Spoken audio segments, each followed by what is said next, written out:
ছাগলী মাংসখিনি ভালদৰে ধুই লোৱা হৈছে। ইয়াত 500 গ্ৰাম পৰিমাণৰ ছাগলী মাংস আছে। ইয়াত দিবৰ কাৰণে 3টা আলু, কেইফুটামান নহৰু, 5টা মিডিয়াম সাইজৰ পিঁয়াজ, এটুকুৰা আদা যোগাৰ কৰি লোৱা হৈছে আৰু জিৰা আৰু জালুকৰ এটা পেষ্ট কৰা হৈছে। কেৰাহী এখনত তেল গৰম হ'বৰ কাৰণে পাতি দিছে। তেল গৰম হোৱাৰ লগে লগে কেইটামান তেজপাত দিছে আৰু লগতে কাটি ৰখা পিঁয়াজখিনি ইয়াত দি দিছে। পিঁয়াজৰ ৰঙচুৱা হোৱালৈকে ভাজি লৈছে। পিঁয়াজৰ ৰংটো সলনি হোৱাৰ লগে লগে ইয়াত আদা আৰু নহৰুৰ পেষ্টটো ঢালি দিছে। এনেদৰে আদা নহৰুৰ কেঁচা গন্ধ যোৱালৈকে ভাজি লৈছে।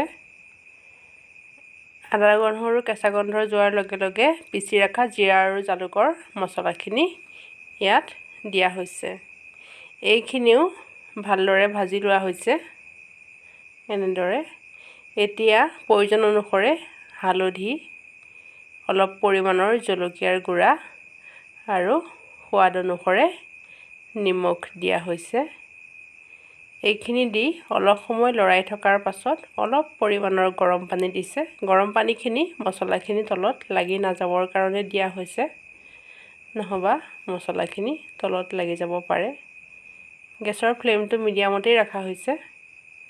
এনেদৰে অলপ সময় ভাজি লোৱাৰ পাছত এয়া 2 মিনিটমানৰ পাছতেই এতিয়া ইয়াত মাংসখিনি দি দিয়া হৈছে।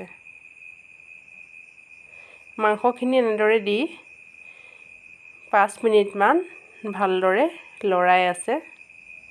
এই ৰেচিপিটো মই বনোৱা নাই, মোৰ পেহীয়ে বনাইছে। খুব কম মছলাৰে বনাইছে। এনেদৰে লৰাই থকাৰ পাছত অলপ সময়ৰ কাৰণে ঢাকন মাৰি দিছে। 5 মিনিটৰ পাছত ঢাকনখন গুচাই দি আকৌ 10 মিনিটমান এনেদৰে ভাজি থকা হৈছে। 10 মিনিটমান ভাজি লোৱাৰ পাছত ইয়াত কাটি ৰখা আলুকেইটা দি দিছে। এই ৰেচিপিটোত জিৰা জালুকৰ বাহিৰে অন্য তেনেকুৱা ধৰণৰ মছলা ব্যৱহাৰ কৰা নাই আৰু এনেদৰে জিৰা জালুক দি বনাই মোৰ পেহী বাহিৰে চাগে বেলেগে ইমান সোৱাদ দি বনাবও নোৱাৰে। মই ভাবোঁ দেই, বেয়া নাপাব। আপোনালোকে মিট মছলা বা ধনিয়া পাউডাৰ ব্যৱহাৰ কৰিব পাৰে, কিন্তু এনেদৰে বনাই খায়ো বহুত ভাল লাগিলে। খালি ঢাকন নলগোৱাকৈ এনেদৰে বাৰে বাৰে ভাজি থকাৰ পাছত যেতিয়া শুকাই গৈছে তেতিয়া অলপ পৰিমাণৰ পানী দিছে। পানীখিনি দি 5 মিনিটৰ কাৰণে ঢাকনখন লগাই গেছটো মিডিয়াম ফ্লেমত ৰাখি দিছে। 5 মিনিটৰ পাছত ঢাকনখন গুচাই দি আকৌ লৰাই ভাজি পানীখিনি শুকুৱাই দিছে। এইবাৰ পানীখিনি শুকাই যোৱাৰ পাছত এতিয়া প্ৰয়োজন অনুসৰি ইয়াত পানী দিছে। ইয়াত আধা লিটাৰমান পানী দিছে। পানীখিনি দিয়াৰ পাছত এটা উতল অহাৰ লগে লগে এইখিনি কুকাৰত দি দিছে।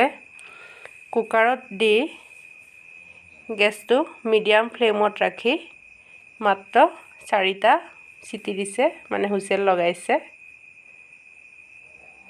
কুকাৰৰ 4টা হুইচেল দিয়াৰ পাছত ঢাকনখন গুচাই দিছে। এয়া দেখিলেনে কি ধুনীয়া হৈছে কালাৰটো, আৰু খাবলৈও বহুত সোৱাদ হৈছে। কম মছলাৰে ইমান সোৱাদেৰে এসাঁজ খোৱা হ'ল। গতিকে এই ৰেচিপিটো আপোনালোকে কেনেকুৱা পালে জনাব আৰু এনেদৰে বনাই খাই চাব।